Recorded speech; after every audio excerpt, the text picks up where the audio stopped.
Hello friends, कैसे हैं? I hope अच्छे ही होंगे। आई थिंक सबने प्रीवियस वीडियो इकोनॉमिक्स देखी थी। मैंने सिलेबस आपको बता चुका है।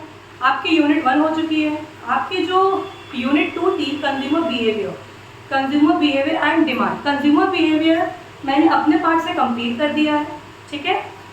आज कंज्यूमर बिहेवियर का ही सेकेंड पार्ट हम लोग शुरू करेंगे, डिमांड। इतना आई थिंक सबने अपने 11th में डिमांड पढ़ा होगा, क्योंकि माइक्रोइकोनॉमिक्स तो किस में थी? क्लास 11th में, करेक्ट। तो सबको पता होनी चाहिए डिमांड क्या होती है। डिमांड, एनी आइडिया सभी को होगा, राइट। चलिए आज का टॉपिक शुरू करते हैं, demand.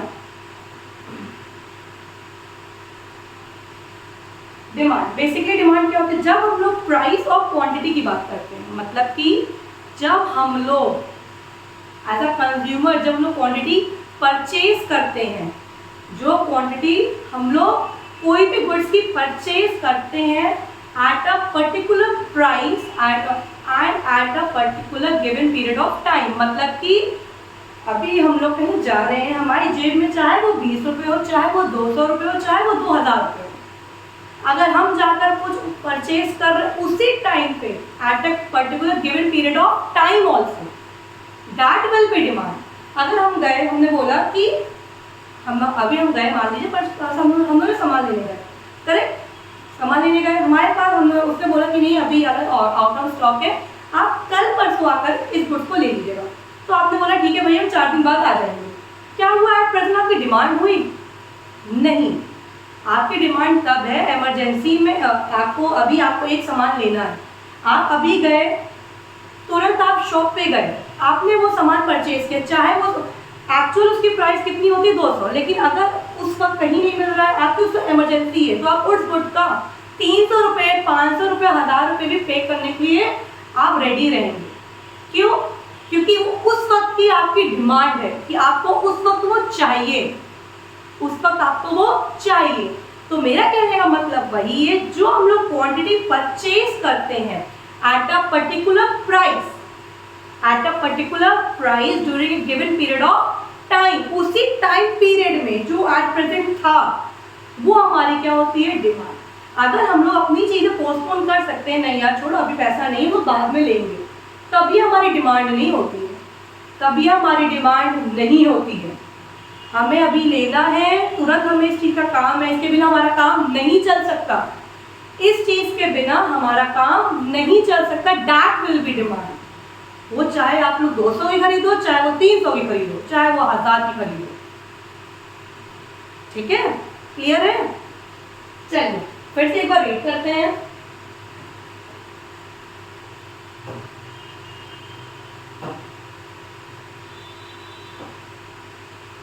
The quantity of the commodity, जो कमोडिटी की जो क्वांटिटी जो हमें खरीदनी है, the quantity of the commodity purchase by the consumer, हम लोग जो परचेज करते हैं eight a particular price during a given period of time. बेटा, पर्टिकुलर प्राइस और given period of time, these two terms are important.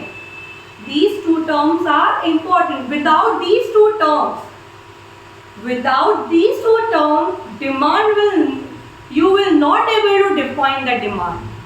अगर हम लोग ये दो टर्म, ये दो वर्ड बेटा जी यूज नहीं करते हैं, तब हमारी डिमांड की कोई मीनिंग ही नहीं निकलती है। अगर हम लोग उस चीज को पोस्टपोन कर सकते, नहीं यार छोड़ो कल ले लेंगे, छोड़ो यार 1 महीने बाद ले लेगा। बेसिकली हमारे फोन में क्या होता है, अभी आप अपना फोन चला रहे हो, ठीक है, अभी आपके at present you have a mobile phone, suddenly वो ब्रेक डाउन हो गया, सडनली वो टूट गया, तब ऑन द स्पॉट आप जाकर अपना फोन परचेज करेंगे? तब आप ये नहीं सोचोगे कि नहीं यार मेरे पास इतना, मुझे अभी तो यार ये फोन लेना, छोड़ो अब मुझे टूट गया, मैं 1 महीने बाद ले लूंगा। क्या उस 1 महीने आपका बिना फोन के काम चलेगा? नहीं चलेगा, राइट। लेकिन अभी आपका फोन ठीक ठाक चल रहा है और आप लोग ऑनलाइन स्क्रॉल कर रहे हैं, सोच रहे यार ये ओप्पो का फ्लिप का नया फोन आया, चलो सेविंग्स करते 2-3 महीने में परचेज किया जाएगा। क्या ये आपकी डिमांड होगी? नहीं होगी ना। इसीलिए तो ये दो term particular price and given period of time, these two terms are important regarding what? Demand. Clear? Regarding what? Demand means वो quantity of a commodity जो कि हम लोग कंज्यूमर परचेज करता है कब? At a particular price and a given period of time. उसी price पे उसी समय उतने ही पैसे में उसी वक्त जो वो परचेज करता है, that will be demand. Clear है? अब मैंने क्या बोला, जैसे डिमांड, मैंने क्यों बताया कि डिमांड, ये दो इंपॉर्टेंट टर्म है, यही उसके फीचर्स है। इन दोनों के बिना डिमांड भी नहीं है, इन दोनों के बिना डिमांड नहीं है।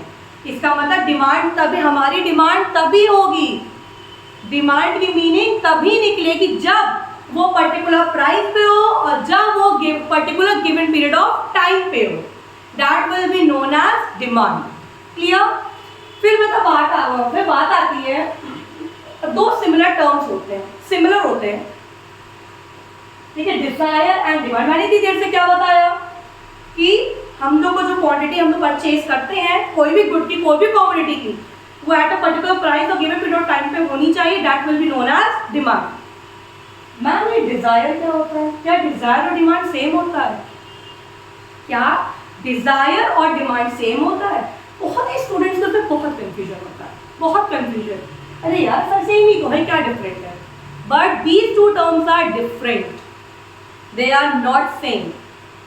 अभी आपको जो मैंने फोन वाला एग्जाम्पल दिया कि यार अभी ये नया फोन आया, चलो यार चेंज करते हैं, ये हमारी इच्छा है, हमारे पास अब ये फोन आउटडेटेड हो गया है, अब हमें नया फोन परचेज करना है, हमें नया फोन परचेज करना है, उसके लिए हम लोग अपनी सेविंग स्टार्ट करते हैं ना, दैट विल बी डिमांड। हमारी अभी इच्छा है हमारे घर में तीन कमरों में 3 AC होनी चाहिए, हमारी इच्छा हमारे घर में 7 सीटर 2 होनी चाहिए, हमारी इच्छा है मैं रोज कॉलेज कार से जाऊँ, इच्छा ही तो है, हमारी इच्छा है हमें हर साल बर्थडे पे हमको बाहर पार्टी करनी है, ये हमारी डिजायर्स हैं, मतलब कि जो लग्जरियस लाइफ होती है, इच्छाएं, हम लोग हिंदी में वर्ड यूज करते हैं इच्छाएं, इच्छाएं इज नोन एज डिजायर, इच्छाएं इज नोन एज क्या है? डिजायर।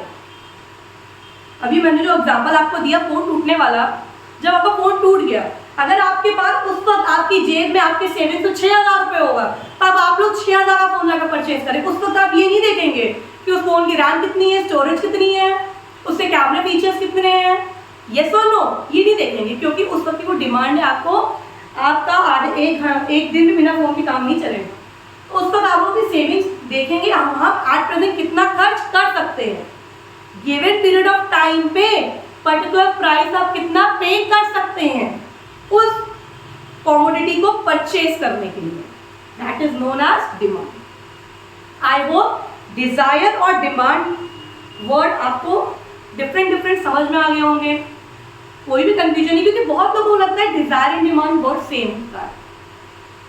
समझ आया? तो बेटा इच्छाएं जो है, हम लोग कितना खर्च कर सकते हैं, हमारी जेब में 1 लाख रुपए, तो हम लोग जाकर बिंदास शॉपिंग कर रहे हैं, ठीक है, हम लोग बिंदास शॉपिंग करें, लेकिन हमारे पास 20,000 रुपये और 20,000 में हमारे फैमिली के 6 मेंबर्स के कपड़े आने हैं, हमारे फैमिली के सभी कपड़े आने हैं, तो हमारी डिमांड है, मतलब कि हम लोग कितनी एबिलिटी, कितना पैसा हम लोग पे कर सकते हैं। हिंदी वर्ड, देसी भाषा में जो एक वर्ड होता है ना औकात, that is known as demand, that is known as demand, मतलब कि हमारे जेब में हमारी कितनी औकात है, हम लोग उतना ही खर्च कर सकते हैं, जितनी हमारी एबिलिटी है उस गुड को परचेज करने के लिए, कब? Eight a particular price and given period of time. समझ आया? आई होप यहाँ पर desire and demand word clear हो गया होगा, यस और नो? चलिए आगे बढ़ते हैं। चलिए बात आती है नेक्स्ट, हमने डिमांड पढ़ लिया, नेक्स्ट बात आती है टाइप्स ऑफ डिमांड। क्या बात आती है? डिमांड के प्रकार होते हैं भैया, individual demand, market demand, composite demand and joint demand. अब बेटा आपने जब 11th में पढ़ा होगा, आपके टीचर्स ने आपको 2 ही डिमांड पढ़ाई होगी, क्योंकि आपकी बुक में भी 2 ही डिमांड है, that is individual demand and market demand. But हमें पता होनी चाहिए और दो डिमांड भी होती है, composite demand and joint demand. ठीक है, क्या पता कभी कभी क्वेश्चन फंस जाते हैं, तो हमें कम से कम नॉलेज तो होनी चाहिए ना। उसको हम डीप नहीं पढ़ाएंगे, लेकिन एटलीस्ट हम आपको इतना ओवरव्यू दे दें इसके रिगार्डिंग, इससे रिलेटेड कोई क्वेश्चन आ जाए तो आपका माइंड ब्लैंक ना हो, आपका माइंड ब्लैंक ना हो। क्लियर? इंडिविजुअल डिमांड क्या होती है? जो मैंने डिमांड की मीनिंग बताई है वही हमारी इंडिविजुअल डिमांड होती है। बहुत ही सिंपल फंडा है।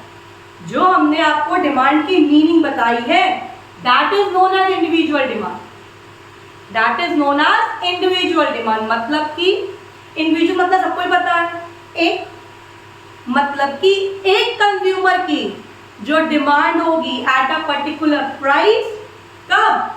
During a given period of time, that is known as individual demand. और जब सारी इंडिविजुअल डिमांड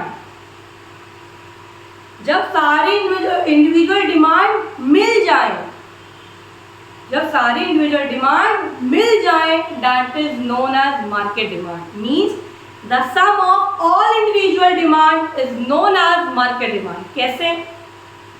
इंडिविजुअल डिमांड है consumer A, consumer B. Market demand कब होगी? वो जब consumer A, consumer B, consumer C मिल जाएंगे। चलो यार साथ में हमको भी लेना, तुमको भी लेना, तुमको भी लेना, चलो साथ में चलते हैं। तो वहां पर परचेजिंग किसकी होगी? मार्केट की तो होगी। एक कंज्यूमर जाकर परचेज करा तो इंडिविजुअल डिमांड हमारी है, ये हमको दे दो। लेकिन वहीं पे जाकर 3-4 लोग परचेज करेंगे तो वो क्या हो जाएगी? एक इकट्ठा मार्केट डिमांड हो रही है ना। यस और नो?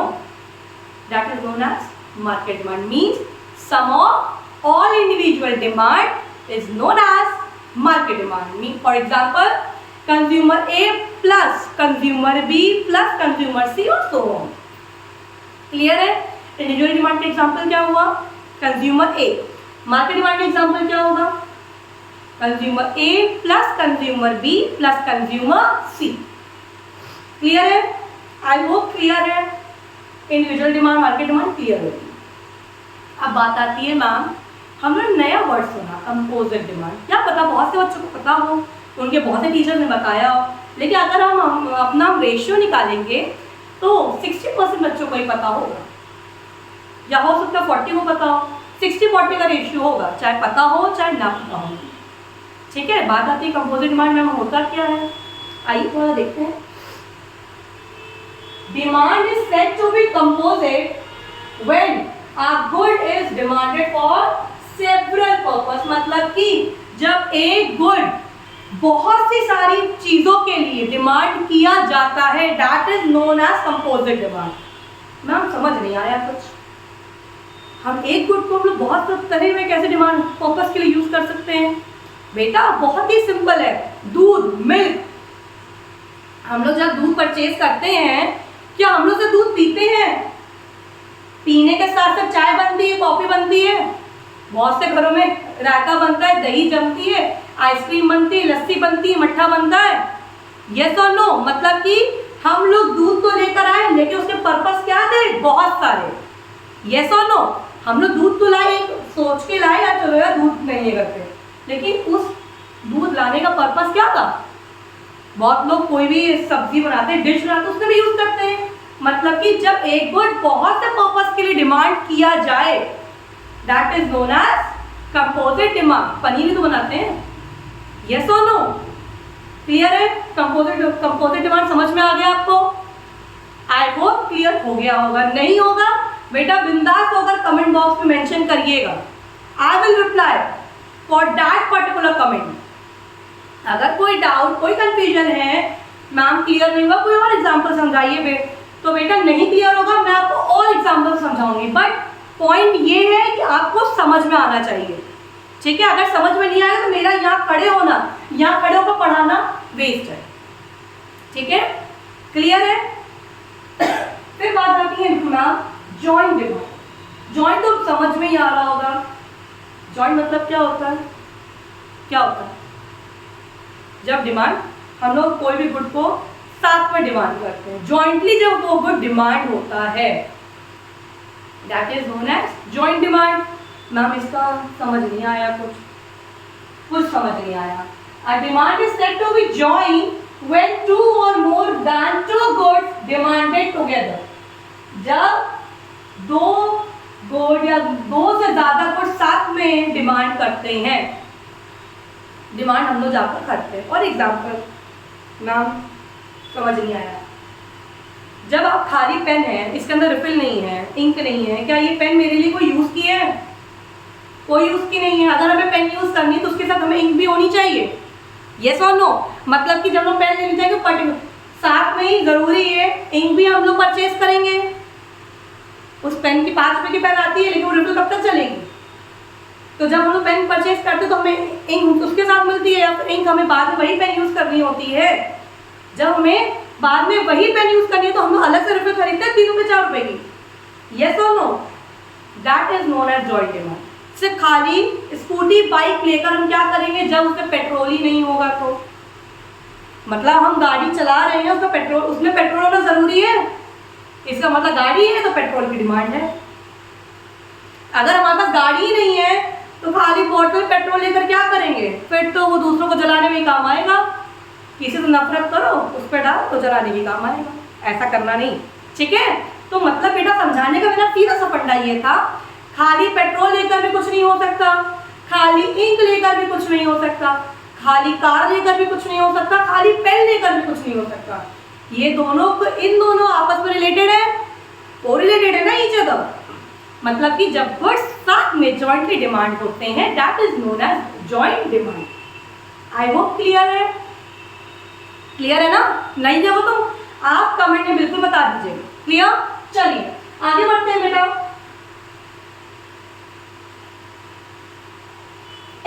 Demand schedule. अब आई थिंक अगर आपने प्रीवियस क्लास में अटेंड की थी तो मैंने आपको बताया था कि बेटा शेड्यूल का मतलब होता है टेबल फॉर्म। शेड्यूल का मतलब होता है table form, means it is a tabular representation. Demand schedule मतलब जब हम लोग कुछ चीजें अपनी टेबल के थ्रू शो करते हैं, रिप्रेजेंट करते हैं, that is known as demand schedule, that is known as schedule. Clear? It is a tabular representation which shows that different quantities can be purchased by the consumers at different prices during a given period of time. जब consumer अलग अलग prices पे उसी समय अपनी goods की जो purchasing करता है, अपनी कमोडिटी परचेज करता है, that is known as demand schedule. For example,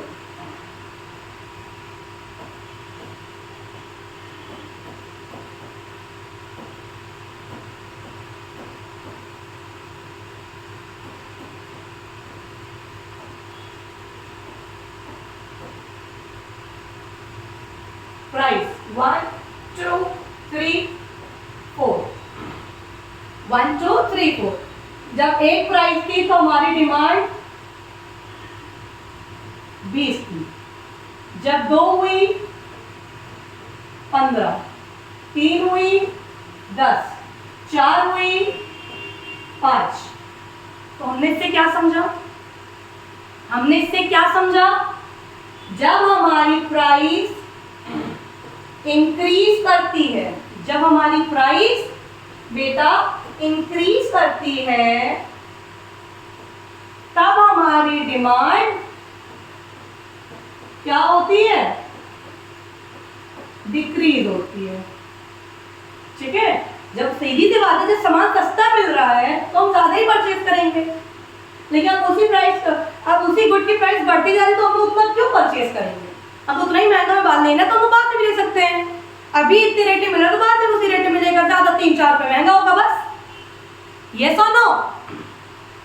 तो मीन्स डिमांड शेड्यूल मीन्स यही निकला, जब कंज्यूमर डिफरेंट क्वांटिटीज, अलग अलग क्वांटिटी परचेज करता है, कब? डिफरेंट प्राइसेस पे, अलग अलग प्राइसेस पे डिफरेंट क्वांटिटी परचेज करता है, कब? During a given period of time, that is known as demand schedule.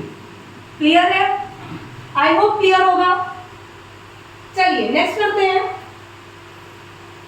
कर, जैसे कि अभी मैंने फिर से बोला, जैसे आपने लास्ट वीडियो में देखा था, जब हमने शेड्यूल की बात की थी तो मैंने बताया था इट्स अ टैबुलर रिप्रेजेंटेशन। जहां शेड्यूल की बात होती है वो क्या होता है, टेबल फॉर्म में होता है।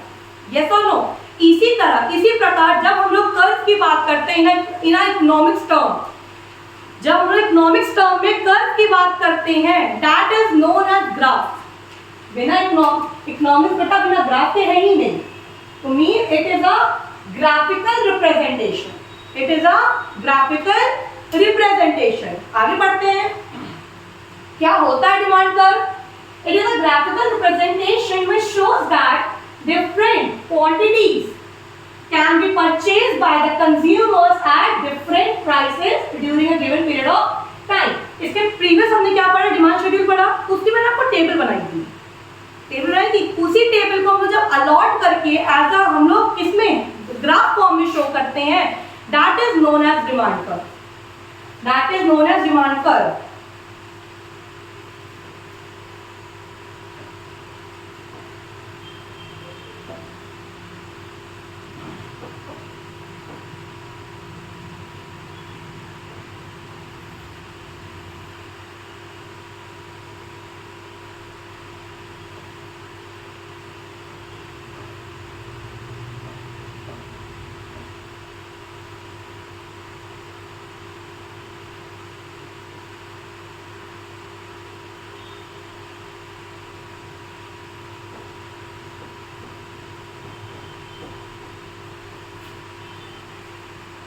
अगर हम लोग प्रीवियस का एग्जांपल याद करें तो जब 1 रुपया का प्राइस था उस पर डिमांड हमारी कितनी थी, 20 थी।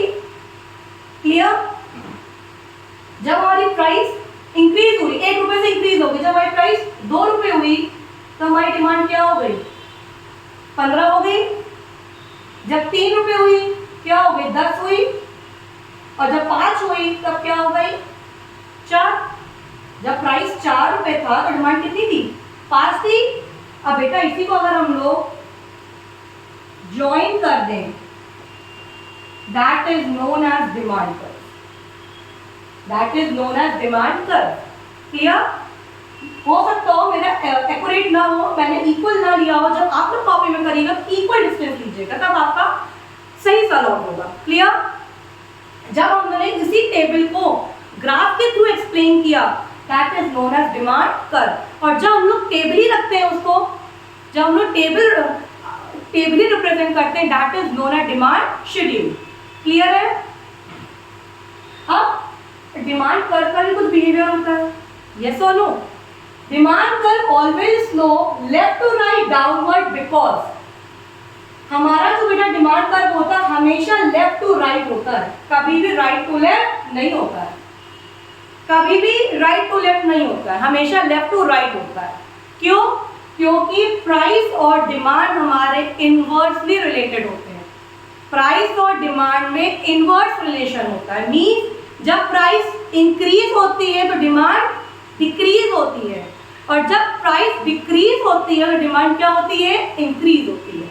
That is known as behaviour of demand. क्योंकि बेसिकली क्वेश्चन होता है कि क्यों हमारा demand curve always slope left to right, हमारा डिमांड कर्व हमेशा लेफ्ट टू राइट ही स्लोप क्यों करता है, हमें पता होना चाहिए क्यों। क्योंकि प्राइस और डिमांड इनवर्सली रिलेटेड होते हैं, मीन जब प्राइस इंक्रीज होता है डिमांड डिक्रीज होती है, और जब प्राइस डिक्रीज होता है तो डिमांड इंक्रीज होती है। इसीलिए हम लोग डिमांड कर्व को नेगेटिवली स्लोप कर्व भी कहते हैं। Demand curve is also known as negatively slope curve. Clear है? नेक्स्ट आते हैं, अभी तक बेटा हमने पढ़ा हम what is demand, types of demand पढ़ा, इंडिविजुअल डिमांड पढ़ा, मार्केट डिमांड पढ़ा, कंपोजिट पढ़ा, जॉइंट पढ़ा। अब ये तो डिमांड हमने बात की थी जब हमारे पर्टिकुलर प्राइस और गिवन पीरियड ऑफ टाइम की बात है, लेकिन कुछ फैक्टर्स होते हैं, कुछ हम लोग के डिटर्मिनेंट्स होते हैं। फैक्टर्स कोई डिटर्मिनेंट्स कहते हैं, ठीक है? और क्वेश्चन मोस्टली आपके डिटर्मिनेंट्स के नाम से आते हैं, क्योंकि बहुत से बच्चों को नहीं पता होता है कि फैक्टर्स को ही डिटर्मिनेंट्स कहते हैं, ठीक है? तो कुछ फैक्टर्स होते हैं जो हमारी डिमांड को इफेक्ट करते हैं, मतलब उन फैक्टर्स की वजह से हमारी डिमांड इंक्रीज और डिक्रीज होती है। अब बात आती है कौन कौन से वो फैक्टर्स हैं, पढ़ते हैं। सबसे पहला फैक्टर है price of the commodity. Price of the commodity ma'am कैसे?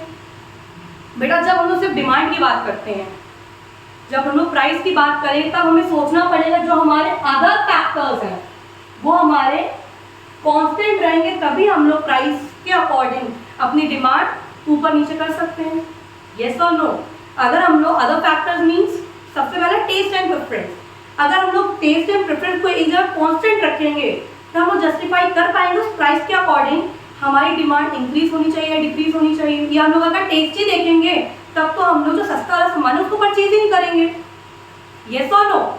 अगर हम लोग अदर फैक्टर्स को कांस्टेंट रखकर सिर्फ प्राइस के अकॉर्डिंग देखेंगे हमारी डिमांड इंक्रीज हो रही है डिक्रीज हो रही है, that will be known as price of the commodity factor.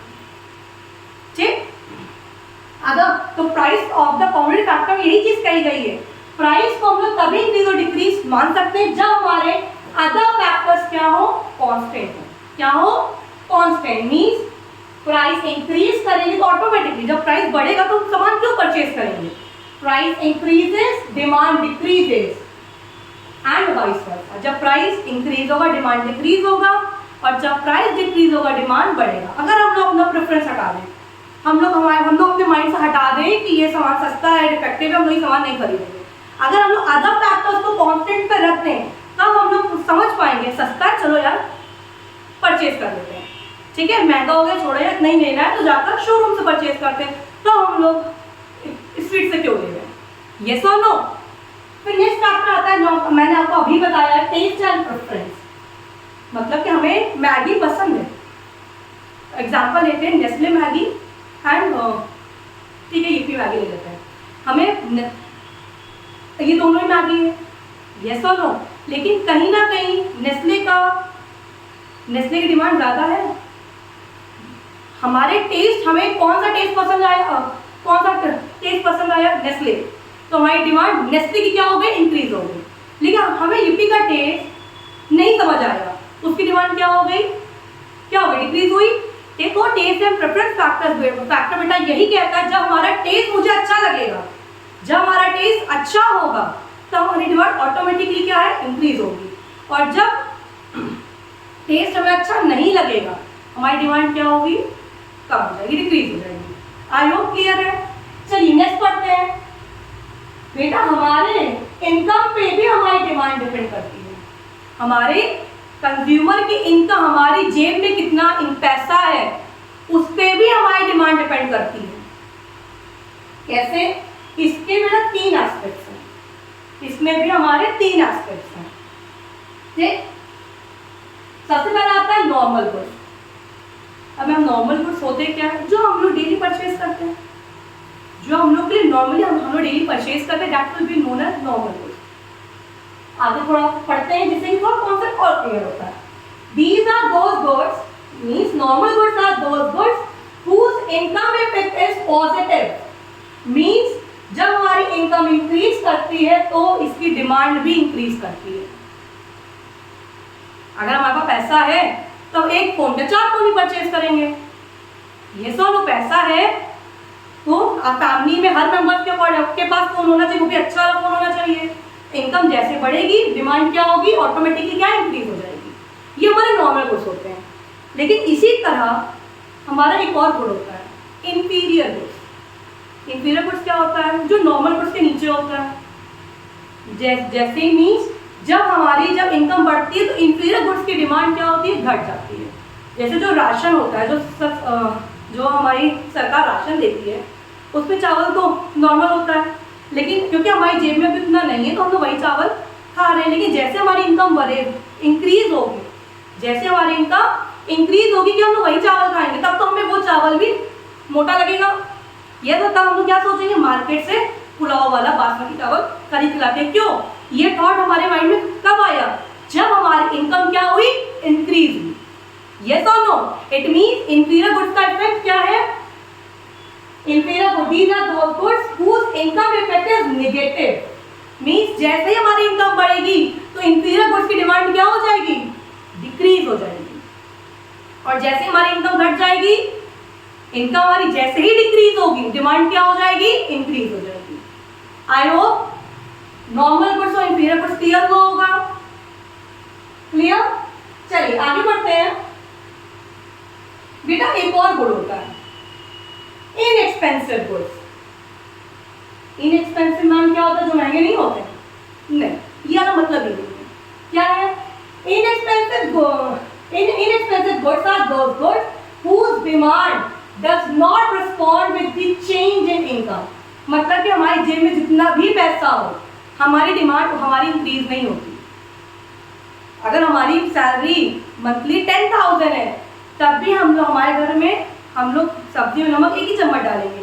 और अगर हमारी डिमांड हमारी इनकम 1,00,000 रुपए, तब भी सब्जी में एक ही चम्मच नमक पड़ेगा। वो बेटा फैमिली मेंबर्स पे डिपेंड करता है।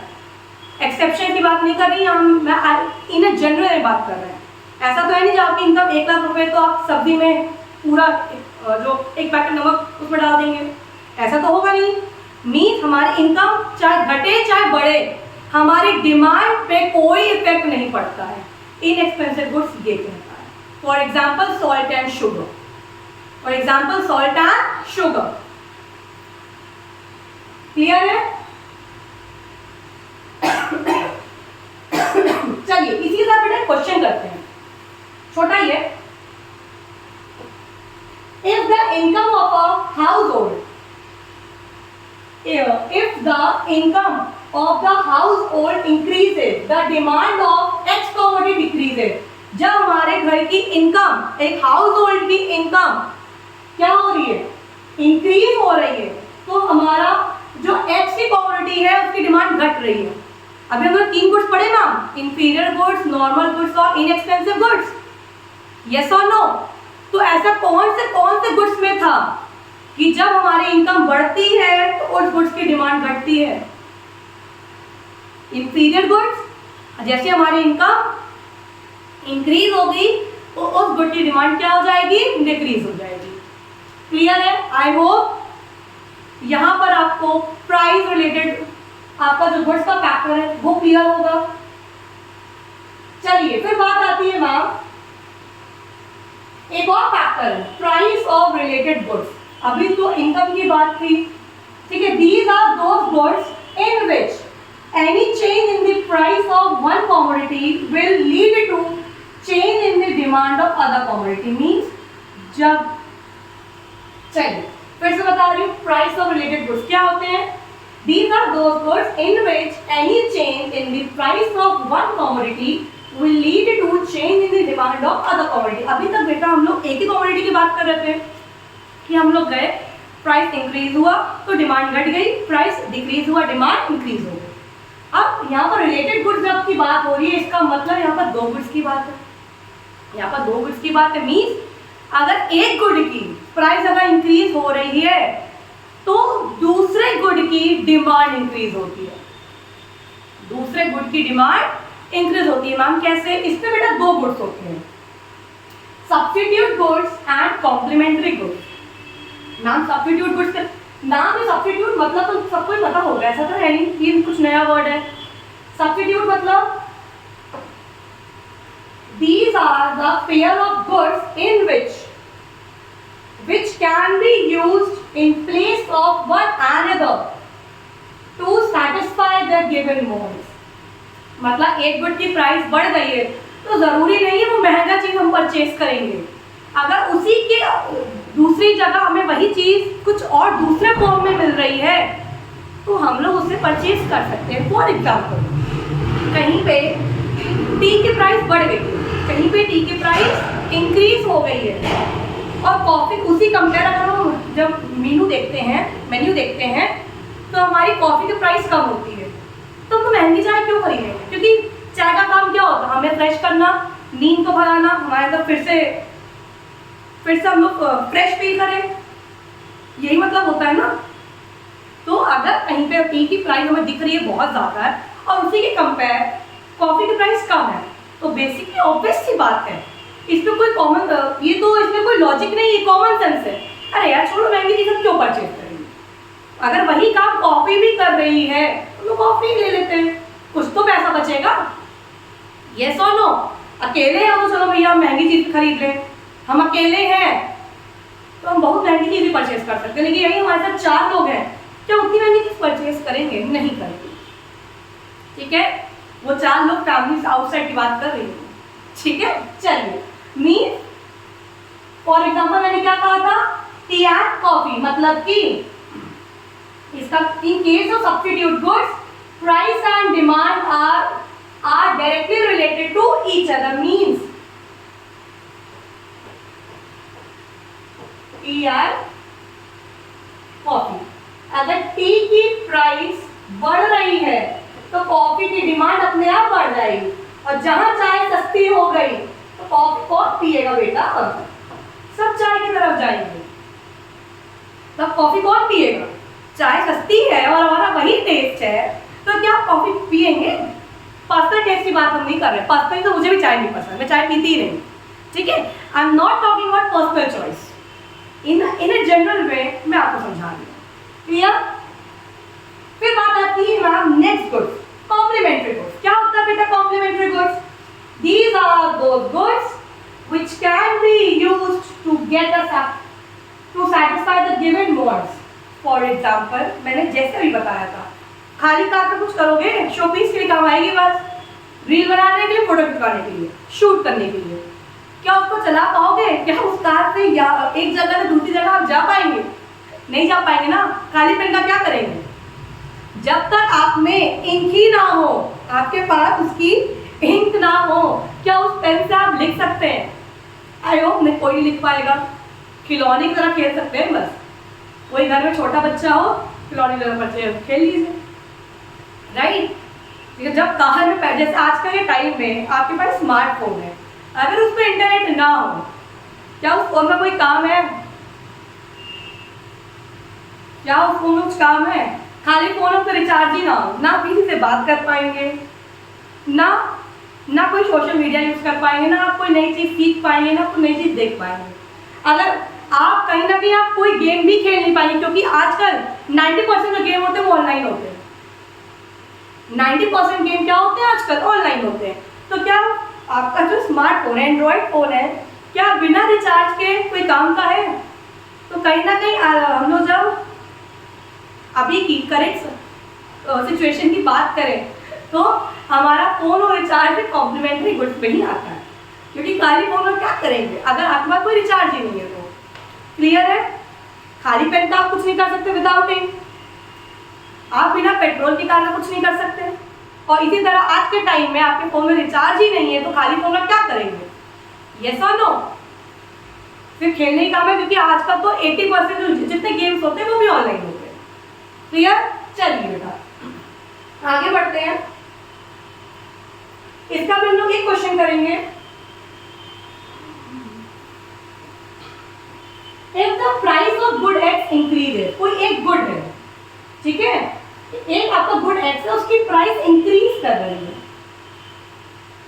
और उसी समय the demand for good Y decreases. अगर हमारे एक गुड की प्राइस इंक्रीज कर रही है और दूसरे गुड की प्राइस डिक्रीज कर रही है, डिक्रीज कर रही है, कौन सा गुड हुआ? क्योंकि मैम सब्स्टिट्यूट गुड्स आपने वही बताया था। क्या अगर टी की प्राइस बढ़ रही है तो हम महंगी चाय क्यों पियेंगे? अगर वही काम, हमें चाय का काम क्या होता है? रिफ्रेश करना होता है ना, वो तो कॉफी भी कर रही है। तो टी का प्राइस बढ़ता है तो कॉफी की डिमांड क्या होती है? बढ़ती है। इसका मतलब सब्स्टिट्यूट गुड्स नहीं है। अब बात आती है कॉम्प्लीमेंट्री गुड्स, बिल्कुल हो सकता है। कैसे? जब कार की प्राइस बढ़ रही है तो कार अब हम चलाएंगे, पेट्रोल हम लोग उसमें फिल करवा के क्या करेंगे? ऐसे तो पड़ा रहेगा। मीन्स जब एक गुड की प्राइस इंक्रीज होती है दूसरे गुड की प्राइस डिक्रीज होती है, कौन सा गुड हुआ? Complementary good. आई होप ये आपका कॉन्सेप्ट क्लियर होगा। चलिए फिर बेटा एक और फैक्टर आता है, एक्सपेक्टेशन ऑफ कंज्यूमर। जब हम लोग का फेस्टिवल आता है दिवाली, ठीक है, दिवाली के टाइम क्या होता है? छोटी दिवाली, जब छोटी दिवाली से मार्केट बंद होती है 2 दिन के लिए, पहले तो 3 दिन के लिए होती थी, आजकल सिर्फ मेन दिवाली अगले दिन तक, आपका सिर्फ 2 दिन तक आपकी मार्केट बंद होती है।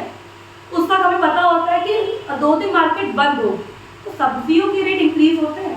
हमें पता है कि हमें 2 दिन बाद वो चीज़ महंगी मिलेगी, तो क्या करते हैं हम लोग? 4 दिन पहले से उसको हम लोग पहले से परचेज करके रख लेते हैं। ये सुनो, अगर हमें पता है कि expectation in future, in near future expectation है कि प्राइस इंक्रीज होगी, तो हमारी आज की डिमांड क्या होगी? इंक्रीज होगी। हमारी आज की डिमांड इंक्रीज हो जाएगी, क्योंकि हमें पता है कल को 4 दिन बाद वो चीज़ हमें महंगी मिलेगी। तो आज हम लोग क्या करेंगे? हम लोग वेट करेंगे नहीं, हम लोग 4 दिन बाद करेंगे, हमारे पास पैसा बहुत है, ऐसा तो होगा नहीं। ये सुनो, चलिए फिर हमारा आता है नेक्स्ट, नंबर ऑफ कंज्यूमर। सीधी से लॉजिक है, जहाँ ढेर सारे नंबर ऑफ कंज्यूमर्स होंगे, जब हम लोग चौक जाते हैं वहाँ पर कितने सारे लोग होते हैं? ये सुनो, जहाँ पर हम लोग अपने हमें जहाँ पर सामान होलसेल रेट पर मिलते हैं वहाँ पर कंज्यूमर बहुत सारे होते हैं। तो जहाँ पर ज़्यादा नंबर ऑफ कंज्यूमर्स होंगे वहाँ की डिमांड भी ज़्यादा होगी, और जहाँ पर लेस नंबर ऑफ कंज्यूमर होगा वहाँ की डिमांड भी कम होगी। यस और नो? फिर आता है हमारा distribution of income, income distribution. अब हम इनकम डिस्ट्रीब्यूशन कैसे है?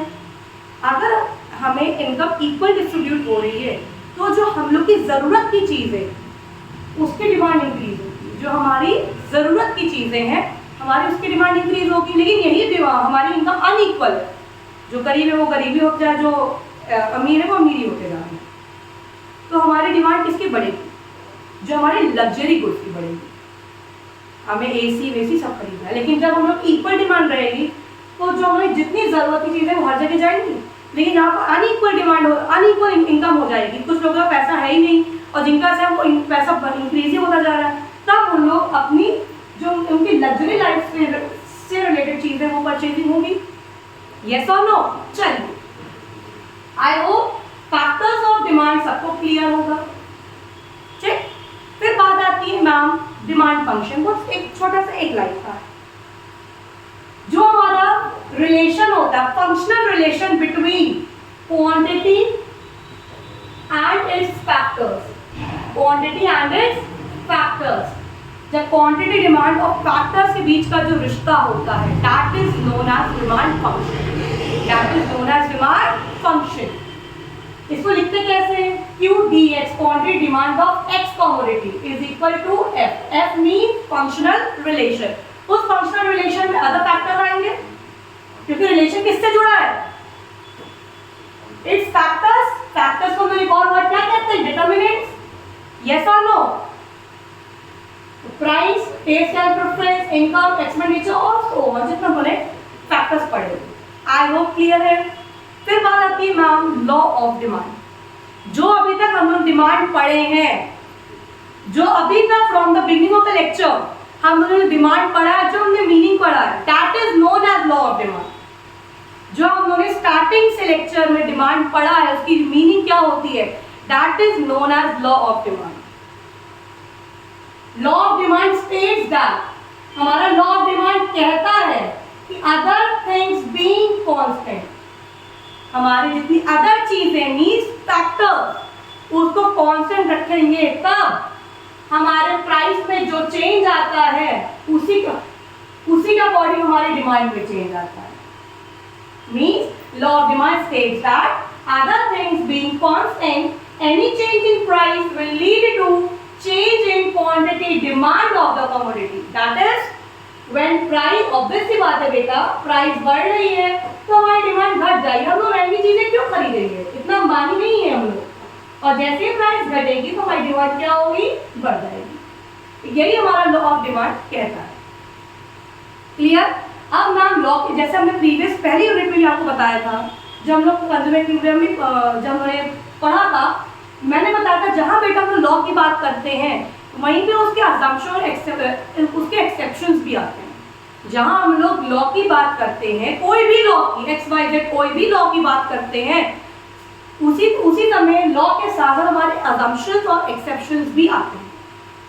ठीक, अब ना असम्पशन क्या है? जो हमने मीनिंग में पढ़ा है वही उसके असम्पशंस है, कोई नया टॉपिक नहीं है, वेरी इजी टू अंडरस्टैंड। जो हमारे अदर फैक्टर्स हैं वही हमारे असम्पशंस हैं। कैसे? लॉ ऑफ डिमांड क्या कहता है? मीनिंग हमने क्या पढ़ी कि अदर थिंग्स बीइंग कांस्टेंट, अगर हमारी अदर चीजें रिमेन कांस्टेंट है, स्टेबल है, स्थिर है, तब हमारे प्राइस पे जो चेंज आ रहा है, जो प्राइस पे चेंज आएगा फिर will lead to change in quantity demand, उसी से हमारी डिमांड पे भी इफेक्ट आएगा। यही हमारा लॉ ऑफ डिमांड कहता है, यही हमारे असम्पशंस कहते हैं। Means there should be no change in the taste and preference, other factor constant यही तो होंगे, यस और नो? No change in the income of the consumer, no change in the expectations, no change in the price, no change in the number of consumers. जो हमारे other factors हैं वही हमारे असम्पशन है, क्योंकि लॉ ऑफ डिमांड की meaning भी हमें बता रहा है other factors will remain constant. Clear है? तो असम्पशन में अलग से पढ़ने की जरूरत है नहीं, सिर्फ यहाँ का खेल है, यस और नो? समझेंगे तो चीजें आसान है, अगर आप समझेंगे तो चीजें आसान है, यहीं पे आप लोग याद करने के पीछे जाएंगे, रटने के पीछे जाएंगे, ना आपको ये याद होगा ना आपको ये याद होगा। अगर आप ये समझेंगे तो ऑटोमेटिकली आपको ये याद हो जाएगा। क्लियर है? चलिए नेक्स्ट पढ़ते हैं। अब आपका बेटा इस आपके डिमांड चैप्टर का लास्ट टॉपिक आता है, जो कि बहुत ही स्टूडेंट्स में कंफ्यूज होते हैं, change in quantity demand and change in demand. इसमें अलग इसके अलग अलग नाम भी है, अलग अलग नाम से भी वन वर्ड में क्वेश्चंस आते हैं। इस पे बच्चे बहुत ही ज्यादा एक्सट्रीम लेवल पे कंफ्यूज होते हैं, क्योंकि मैम डिमांड तो सेम है ना, लेकिन बच्चे ये नहीं देखते हैं कि यहाँ पर क्वांटिटी डिमांड की बात हो रही है और यहाँ पर डिमांड की बात हो रही है। ठीक है? तो मैम ये होता क्या है, देखिए जब हम लोग क्वांटिटी डिमांड की बेटा बात करते हैं, जब हम लोग क्वांटिटी डिमांड की बात करते हैं, तब हमारी अदर थिंग्स जो होती है वो कांस्टेंट होती है। हमारी अदर थिंग्स क्या होती है? कांस्टेंट। कोई भी चेंज प्राइस पे, अगर हमारा प्राइस चेंज होता है तो हमारी डिमांड पे जो इफेक्ट आता है that will known as change in quantity demand. जो चेंज हमारे प्राइस के थ्रू आ रहा है that is known as quantity demand. और अगर कोई चेंज हमारा अदर फैक्टर्स के थ्रू आ रहा है, अदर फैक्टर्स के थ्रू अगर चेंजेस आ रहे हैं that will be known as change in demand. मैं फिर से रिपीट कर रही हूँ, जब हमारा एनी चेंज इन प्राइस, अगर सिर्फ प्राइस की बात करें, सिर्फ हमारा प्राइस चेंज हो रहा है तब हमारा क्वांटिटी डिमांड कहलाता है। और जब हमारे अदर फैक्टर्स चेंज होते हैं तब हमारे डिमांड कहलाती है, only demand. QD and demand आपकी दोनों अलग चीज है। क्लियर है? क्लियर? फिर बात आती है बेटा, जब प्राइस चेंज होता है तो हमारे ग्राफ में मूवमेंट आता है। क्या आता है? मूवमेंट आता है। और जब हमारे अदर फैक्टर्स में चेंजेस आते हैं, जब हमारे अदर फैक्टर्स में चेंजेस आते हैं तब हमारे ग्राफ में शिफ्ट आता है। क्या आता है? शिफ्ट आता है। अब मैं मूवमेंट शिफ्ट समझ रहा है, लेकिन मूवमेंट कैसा, शिफ्ट कैसा? मूवमेंट बेटा हमारे दो होते हैं, अपवर्ड एंड डाउनवर्ड। ठीक, इसी तरह हमारे शिफ्ट भी दो होते हैं,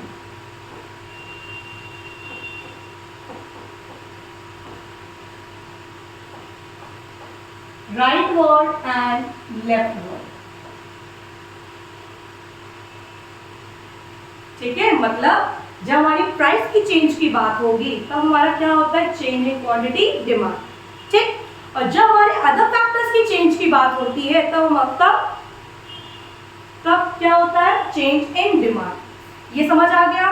जब हम लोग जब हमारे प्राइस चेंज होते हैं, जब हमारे प्राइस इंक्रीज और डिक्रीज होते हैं, जब हमारे बेटा प्राइस इंक्रीज और डिक्रीज होते हैं तब हमारे में मूवमेंट आता है। मूवमेंट कौन से? Upward and downward. और जब हमारे अदर फैक्टर में चेंजेस आते हैं तो हमारे दो शिफ्ट होते हैं। क्या होते हैं? Rightward and leftward. Clear? Clear है? अब हम लोग नेक्स्ट पे इसका ग्राफ समझते हैं।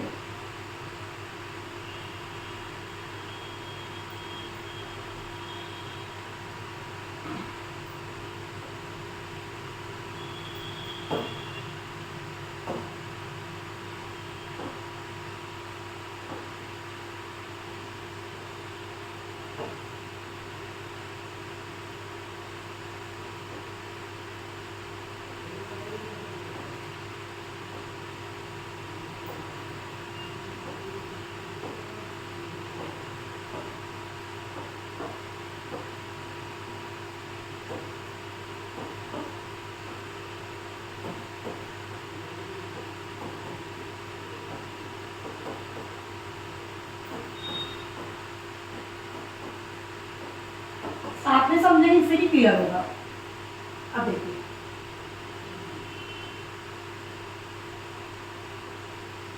Price and demand.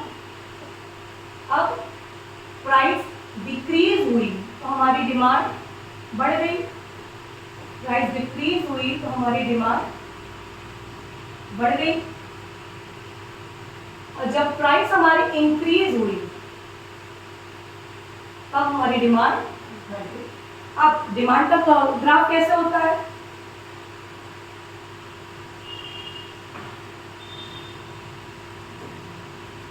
अब ओरिजिनल प्राइस था P एंड D, ठीक। अब जैसे ही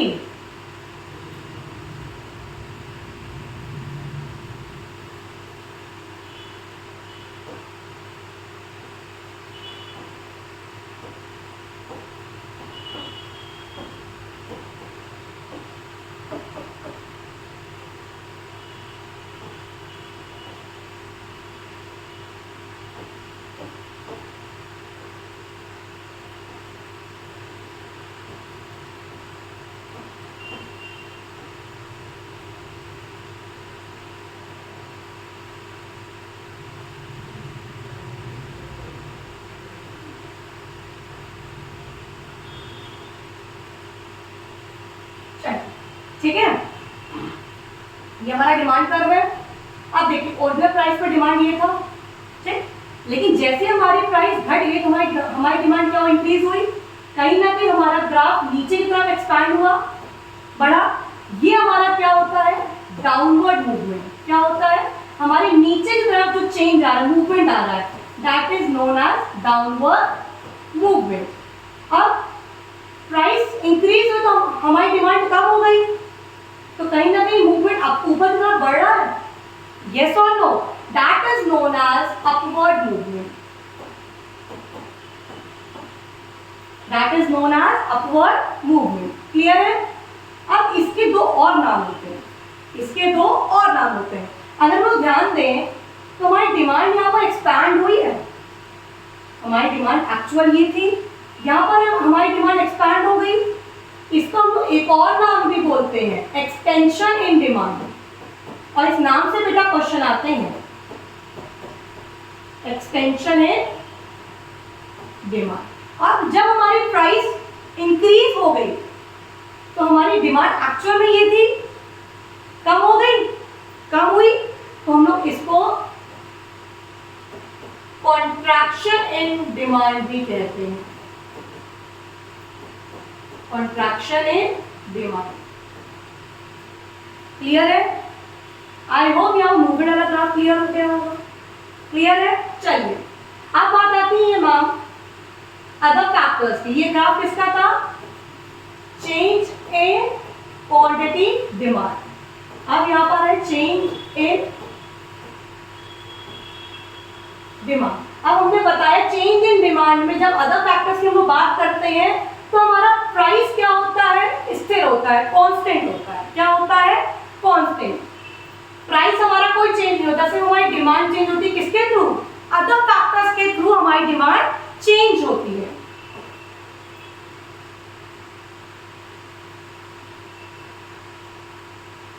प्राइस कांस्टेंट थी, ग्राफ ये बनता है। ठीक है, अब हमारे पहली फैक्टर लेते हैं favourable taste and preference. Taste and preference का हम लोग फैक्टर देते हैं। जब हमें टेस्ट पसंद आ रहा है, हमारी टेस्ट पसंद आ रहा है तो हमारी डिमांड क्या होगी? इंक्रीज होगी। तो देखिए हमारी डिमांड क्या हो गई? इंक्रीज हो गई।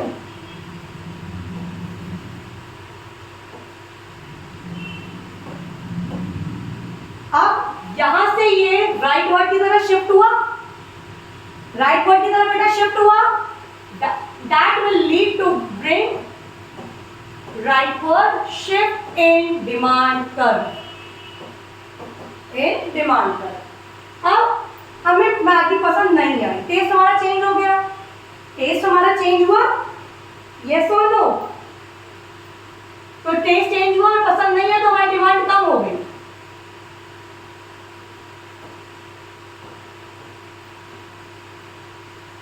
देखिए अंदर का शिफ्ट हुआ, लेफ्ट पर शिफ्ट हुआ, लेफ्ट साइड शिफ्ट हुआ, that will bring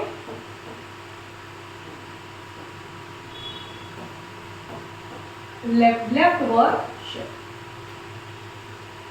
मतलब कि हमने अभी तक क्या समझा, जब हम लोग क्वांटिटी डिमांड की बात करते हैं तब हमारे अदर फैक्टर कांस्टेंट होते हैं। क्या होते हैं? Other factor constant. और जब हम लोग चेंज इन डिमांड की बात करते हैं तब हमारा क्या कांस्टेंट होता है? प्राइस। क्या कांस्टेंट होता है? प्राइस। जब हम लोग चेंज इन क्वांटिटी डिमांड की बात करते हैं तब हमारे डिमांड कर्व में मूवमेंट आता है। क्या आता है? मूवमेंट। और मूवमेंट कैसे आता है? Due to rise in its price and fall in its price. जब प्राइस बढ़ेगा तब हमारी डिमांड चेंज होगी, और जब प्राइस डिक्रीज होगा तब हमारी डिमांड चेंज होगी। ठीक, जब हमारा प्राइस इंक्रीज और डिक्रीज होता है, चेंज आता है, तब हमारे चेंज इन क्वांटिटी डिमांड में मूवमेंट आता है। मूवमेंट कौन से होते हैं? Upward and downward. क्लियर है? आई होप क्लियर है। डाउनवर्ड मूवमेंट को हम एक्सटेंशन भी बोलते हैं, extension in demand. Upward movement को हम लोग कॉन्ट्रैक्शन इन डिमांड भी कहते हैं। आई होप क्लियर है। अब बात आती है चेंज इन डिमांड की। जब चेंज इन डिमांड की बात कब होती है? जब हमारी प्राइस कांस्टेंट होती है। सिर्फ हमारे अदर फैक्टर्स को माइंड में रखकर हम लोग अपनी डिमांड इंक्रीज और डिक्रीज करते हैं। ज्यादा कंज्यूमर है तो डिमांड बढ़ेगी, कम कंज्यूमर तो डिमांड घट जाएगी। यस और नो? फेवरेबल टेस्ट है तो हमारी डिमांड इंक्रीज होगी, अनफेवरेबल टेस्ट है तो हमारी डिमांड डिक्रीज होगी। क्लियर? तो जब चेंज इन डिमांड क्या बात हुई? जब हमारे अदर फैक्टर्स में कुछ चेंज आता है, उसके थ्रू हमारी डिमांड इंक्रीज और डिक्रीज होती है। That will known as change in demand. अब चेंज इन डिमांड में के थ्रू हमारे शिफ्ट आता है राइटवर्ड। कौन से दो शिफ्ट होते हैं? Rightward and leftward. जब हमारी डिमांड इंक्रीज करेगी तो कौन सा शिफ्ट आता है? राइटवर्ड। और जब हमारी डिमांड डिक्रीज होगी तो कौन सा शिफ्ट आता है? लेफ्टवर्ड। क्लियर है? आई होप यहाँ का कॉन्सेप्ट आपका क्लियर हो रहा होगा। बेटा नहीं होगा तो कमेंट बॉक्स में अपनी क्वेरी, अपना क्वेश्चन जरूर लिखिएगा। I will answer that question. और अगर मुझे जरूरत लगेगा तो नेक्स्ट लेक्चर में की स्टार्टिंग में मैं वो टॉपिक, वो क्वेरी आपका डिस्कस कर दूंगी। ठीक है? लेकिन आपको कोई भी डाउट नहीं रहना चाहिए। अगर आपका डाउट रह गया तब मेरे यहाँ पर खड़े होकर पढ़ाने का कोई भी सेंस नहीं निकलेगा। क्लियर है? चलिए कुछ क्वेश्चन भी करते हैं। कैसे? What causes downward movement along the demand. क्या कॉज है? कोई एक कॉज बताइए जिसके थ्रू हमारे डिमांड कर्व में डाउनवर्ड मूवमेंट आता है। डाउनवर्ड मूवमेंट कब आता है? जब हमारी प्राइस घटती है। जब हमारी प्राइस घटती है तो डिमांड बढ़ती है, जिसके थ्रू हमारा कौन सा मूवमेंट आता है? डाउनवर्ड। और इस डाउनवर्ड मूवमेंट को हम लोग एक्सटेंशन भी बोलते हैं। Extension in demand. क्लियर? एक और question, what does the rightward shift in demand curve indicates. आपको हो सकता है 4 ऑप्शन दिए, हम यहाँ ऑप्शन नहीं दे रहे। ठीक है? What does the rightward shift, हमें राइटवर्ड शिफ्ट क्या बताता है? राइटवर्ड हमारी डिमांड कर्व में बेटा राइटवर्ड शिफ्ट कब आता है? जब हमारी डिमांड इंक्रीज होती है। तो बस सीधा सा आंसर है इंक्रीज इन डिमांड।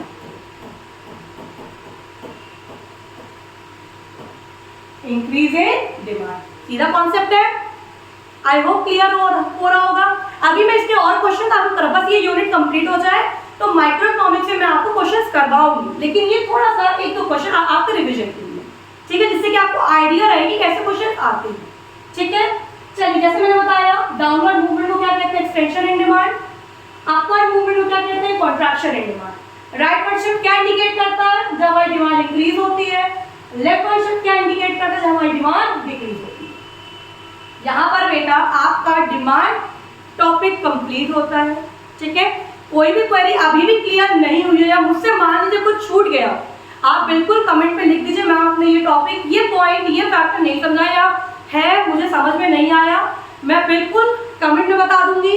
अगर मुझे लगेगा उसके लिए लेक्चर होना चाहिए तो मैं नेक्स्ट लेक्चर की स्टार्टिंग आपका वो कॉन्सेप्ट क्लियर कर दूंगी, वो टॉपिक आपको मैं डिस्कस कर दूंगी। ठीक है? हम भी कोई भगवान नहीं, हो सकता मुझसे कोई टॉपिक छूट गया हो। ठीक है? अगर आपको लग रहा है कुछ छूट गया है, बिल्कुल आप बिल्कुल मेंशन करिए, मैं डिस्कस करूँगी, ठीक है। नेक्स्ट चैप्टर हम लोग इसमें टॉपिक आपका बचता है ईडी, इलास्टिसिटी ऑफ डिमांड, ठीक है। हम लोग नेक्स्ट लेक्चर इस पर डिस्कस करेंगे, ठीक है। तब तक के लिए इसको अच्छे से पढ़िए, आपके बोर्ड के एग्जाम है 17 को इकोनॉमिक्स का, उसके लिए ऑल द बेस्ट, ठीक है। वीडियो को लाइक शेयर और चैनल को सब्सक्राइब करना ना